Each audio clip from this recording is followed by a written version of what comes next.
They claim that Gaza is an open-air prison. I don't know many prisons that carry this much military equipment that is meant to be used against civilians. The October 7 attacks on Israel exposed a sophisticated and well-funded international array of weapons that was used by Hamas on that tragic day. These weapons, often funded and smuggled from various countries, including Iran, Russia, and North Korea, were used primarily to target Israeli civilians and carry out atrocities against them. I'm Yair Pinto, and this is My State, a program about current events, my belief in God, and my journey in the Holy Land. And all these weapons you see around me were confiscated from Hamas terrorists who attacked Israel on the 7th of October. And this is just a fraction of what they have in the Gaza Strip. Since Israel's ground operation of the Gaza Strip, the IDF has seized countless weapons, money, and other equipment which they found in underground tunnels, personal homes, schools, hospitals, and other places throughout the Gaza Strip. Today, we arrived at the warehouse in Tzrifin to meet with the IDF collection unit and check out some of the weapons that were confiscated from Hamas. My name is Idan Sharon-Kettler. I am Reserve Deputy Commander of a unit that is in charge of seizing enemy equipment from the battlefield. So we have many different reasons to confiscate enemy equipment. The first and probably the most important ones, we want to be able to protect our soldiers better against the equipment that our enemies are using. The second reason is it is important to learn how they're using their equipment, where to look for them, and how to hit those specific points with as little casualties that are non-involved as we can. So you have like lots of warehouses. I'm curious to see everything that you collected so far. So we will not show you the amount, since to be able to do that, we will be standing in 5-ton of explosive material. But what we will see is examples of each and every kind of weapon that we've seen on October 7th and after that in Gaza. So what you see here is 4 examples of those pickup trucks that entered Israel carrying terrorists on them. You can see bullet holes in the doors and on the seats. But some of the damage is also because when the IDF entered the area, we needed to clear the roads fast. So they were just spread to the sides of the road and turned over. This tractor here is not the one that you've seen on the videos. Breaking the fence. Yeah, it broke the fence near Kibbutz Erez and entered Israel. It was attacked with heavy weapons and stopped there. So those are 4 examples of the motorcycles that enter Israel on October 7th. We captured many of those. Those are Far East manufacturers of motorcycles. None of these are being imported into Israel. It's either an allowed import or a smuggle. I've seen it from the videos of like the Nova party that some hostages, like Noah, were like kidnapped on the back of those, yes. So Yair, what you can see here is examples of the equipment that we brought after October 7th from within Israel. The terrorists came in with this stuff. For example, the AKs. We see here many different manufacturers. We see the Egyptians, the Ukrainians, Romanian, Bulgarian, Chinese, North Korean. This shows a good example of black market. This is the AK-103. This is a very good assault rifle. It's the newest kind of AK. Another distinguished example from October 7th is the AK-74U, also called the Micro or Bin Laden. A bit smaller? It is not a bit. It is smaller. But they came prepared. They came prepared, and they kept the ammunition simple. On an assault, you want to keep the ammunition simple. These are the RPGs, right? Yes. But this fires a rocket. Yes, this fires... It's a shoulder-held? Yes. They fired it on houses. They fired this on the ambulance near the Nova. When this one was made in 1976, and this mark here marks the original Russian factory. You can see from many different manufacturers. This one is made in Gaza, and you can see in the manufacturing the difference. This is a pipe that comes from a signpost. They cut it. There is no difference diameter in the middle. They don't care about the shoulder of the terrorist that will launch the rocket. And they just attach the trigger mechanism with screws. But the thing is that it works. Some of those are shotguns. You can see different kinds, and sniper rifles. If you've seen a video of soldiers taking a rifle out of a teddy bear doll. Yes. So this is the specific piece. This is a Dragunov sniper rifle.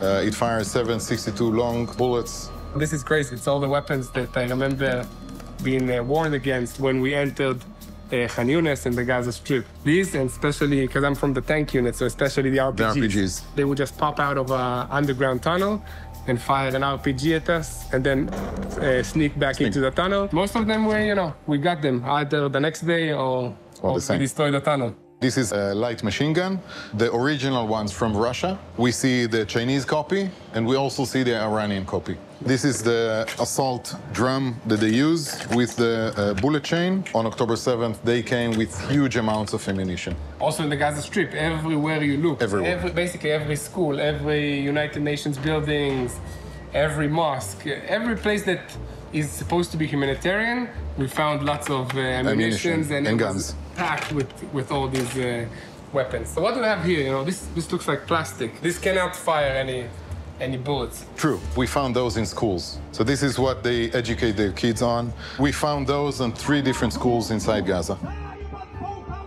In military practice, explosive charges is not an assault weapon.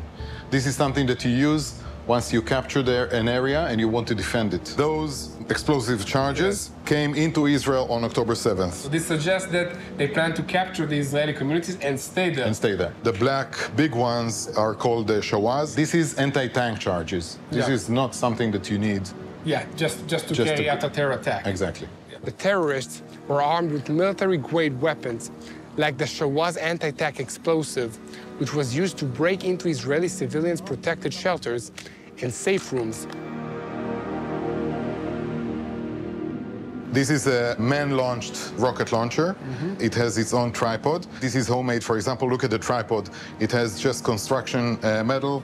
On top of it, there is a car lift, and it is all used with tear-ups and strings. This was not used on October 7th. We found it in different places inside Gaza. This is used from a window to attack infantry or tanks that go face to face. Yes. Guys, just take a look at this. It's like you created in a craft school or something.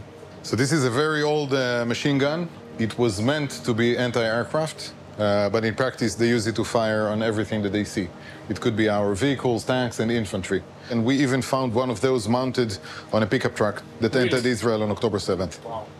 What we see here, these are the warheads, right? This is what explodes. So this is filled with thermobaric explosive. Once it explodes, it raises the temperature to 3,000 degrees. Wow. It incinerates everything, and it creates constant pressure on the foundation of buildings. So this is to be used inside rooms or inside closed vehicles.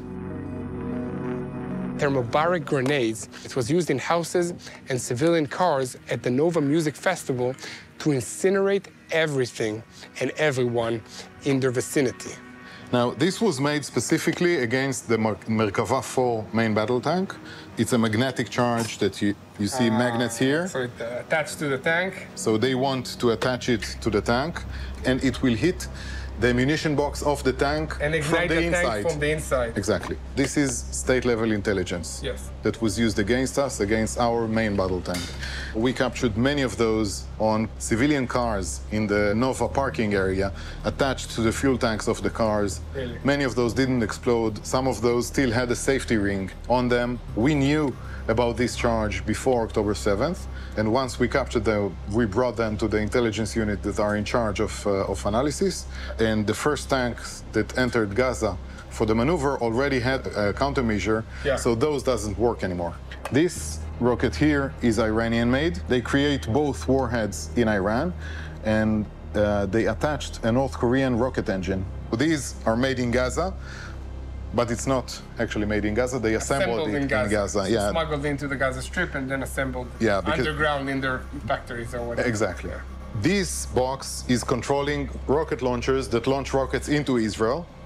And once you programmed it, you can just leave. It will fire in 3 weeks at 8:06 p.m. as you programmed it. It doesn't need anything. So guys, you need to understand that Hamas's agenda is to keep firing rockets at Israeli civilians throughout this war. They care about it more than protecting their people, more than protecting their fighters, their terrorists in the Gaza Strip. So that's why they invest all this technology that will keep firing rockets even without personnel on the ground. This is a copy of the Austrian Steyr sniper rifle that is made in Iran, and they smuggle it into Gaza. This is a heavy sniper rifle, which means it is not an assault sniper rifle. They use the stationary positions. So they fired from within Gaza into our military compound mainly on October 7th. This is a suicide drone. They call it a V-tail because of the shape of the V of the tail. It is made in Gaza. We saw evidence to at least 4 of those crashing inside our military bases on October 7th. You see all the amount of weapons that are around me? Does this look like an organization that seeks peace and does not want to destroy Israel? Just think about it. This is an amount of weapons that can serve a military. This is not even a % of what Israel collected from within the Gaza Strip. And even more, it is not even a % of what we collected after October 7th inside Israel. Take, for example, the AK-47s. We have here 30, 40 AK-47s. We collected hundreds inside Israel after October 7th. Each and every terrorist that we killed or captured carried at least one knife, many types of knives. You can see kitchen knives, you can see commando knives, and you can even see homemade knives. The flag underneath those knives is the flag of Islamic Jihad. There is a map of Israel and the Al-Aqsa Mosque, guns and fists. Some of us would like to talk and think about the two-state solution. There are no two states here. There is only one state, so we might be talking about the two-state solution. Nobody else is. And the whole heart of their goal is Jerusalem. Yes. This kit is a legitimate kit that is used to train on medical procedures on babies. If you want to learn how to treat a baby, you will use this kit. This one came from inside Gaza, from inside a tunnel. This kit, a very specific plan to be used on Israeli kidnapped babies. And we still have a baby being held in the Gaza Strip.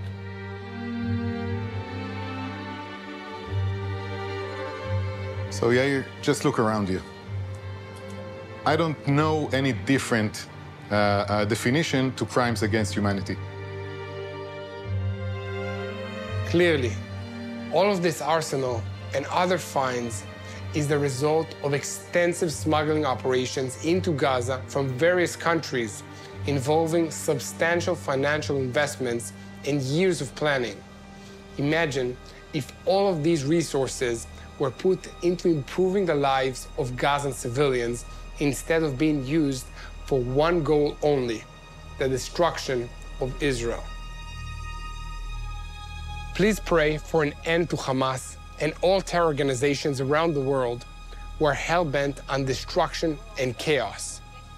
Pray for a world without war for our children and their children to live in.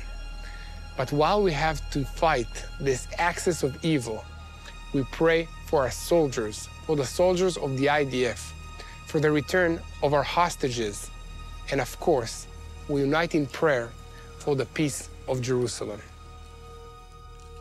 Hello, this is Mati here in Jerusalem with TBN Israel. This is Yair Pinto from TBN Israel here in Jerusalem. TBN Israel is keeping viewers informed with Israel-focused news, culture, and what God is doing in this land. Support TBN Israel today online at tbn.org/Israel. Thank you.